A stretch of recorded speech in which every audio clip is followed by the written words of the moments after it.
Good afternoon, everyone. I hope you had a good lunch. And you're energized to hear me talk. About water. About water and many other things. 30 minutes after they've eaten lunch, it's the right time to talk about water. Absolutely, and that's why I'm here on stage. Okay. I would say I would get you thirsty, but that would be wrong on this platform. If I put up pictures of how you looked in Royals, that would be quite a thirst trap. Now that we are done with the puns, let's start the interview.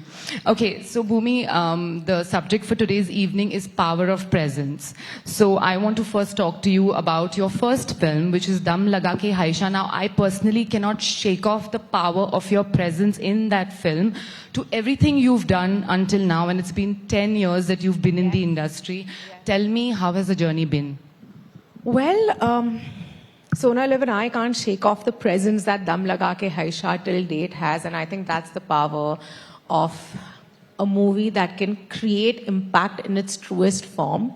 The last 10 years, I started as a gawky teenager in Yash Raj films. I had huge dreams, aspirations. I wanted to be a heroine in the Hindi film industry, and I have done that. When I started off, I was somebody who was seeking recognition, opportunities, acceptance. But I think today what I'm seeking is purpose and impact. I think that's how I've evolved as an actor. That's how I have evolved as an individual. A lot of that is because of the movies that I've done, starting with Dum Laga Ke Haisha, a film that changed my life completely, but also gave a lot of people voice on screen. A lot of people felt like they were seen, they were represented. And that's when I realized that cinema is such a powerful tool that I have. And how do I bring in advocacy into my art? Dum Laga Ke Haisha taught me that, and thus I had the journey that I had. Whether it was Toilet Ek Prem Katha, which was about women's dignity, or Sonchiriya about gender oppression, or Badhai Do, one of my most favorite films that spoke of LGBTQIA plus rights and representation, or Bhakshak, which spoke of ethical journalism, child rights, gender-based violence, or The Royals, where we celebrated women in powerful roles. And so for me, the last 10 years have been full of gratitude. I'm living my dream every moment of it. I wake up and I'm like, कहाँ जा रही हूँ? एक film set पे जा रही हूँ. बहुत कम लोगों के साथ ये होता है. Every opportunity that has come out of me being an actor is something that I hold very, very close to my heart. And I feel like this is just the beginning. I'm going to be doing this. I'm going to be working until I die.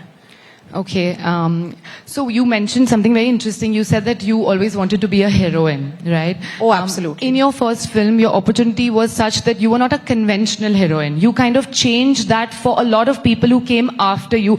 What gave you the courage to be who you were and still make your presence count? I think the courage came from the fact that growing up, when I told my peers or people around me that I want to act, I was made fun of. Because I did not fit into a mold that was created. Do you feel like you still fit into the mold that is created? I actually don't know. Yeah. I don't have an answer to that. Because what I have also tried to do in my 10-year-long career is that I have tried to challenge every mold that I've created for myself. I'm constantly physically transforming. I'm constantly trying to challenge the status quo, and no amount of dissent is going to stop me from doing that. So coming back to my question, then what gives you the courage to just truly be who you are? It was all the no's that I heard growing up. So you're like, I want to challenge that. Absolutely. Every time, even till date, I hear a no, it gives me the fire कि अब तो मैं करके दिखाऊंगी, आप मुझे रोक के रोक लो. If you can stop me, because it gives me a sense of a personal win. It might not matter to anybody else, but to me it's a very big deal that somebody who does not come from a film family, who only heard no's, who was made fun of because of the way I looked, कि ये heroine कैसे बन सकती है. And I worked in the casting department of a beautiful film studio where I learned everything. Honestly, thank God that experience happened to me. But even in that journey, the women that I was looking for these lead parts, none of them looked like me. That's why Dum Laga Ke Haisha is a very transformational film. Obviously, it gave me an opportunity. It opened doors into what I wanted the rest of my life to be. But it also gave me a deep sense of self. And with every film that I do, I'm constantly seeking that sense of self. And I am the person that I am today is a sum total of all my film experiences because they've humbled me deeply and they have given me courage.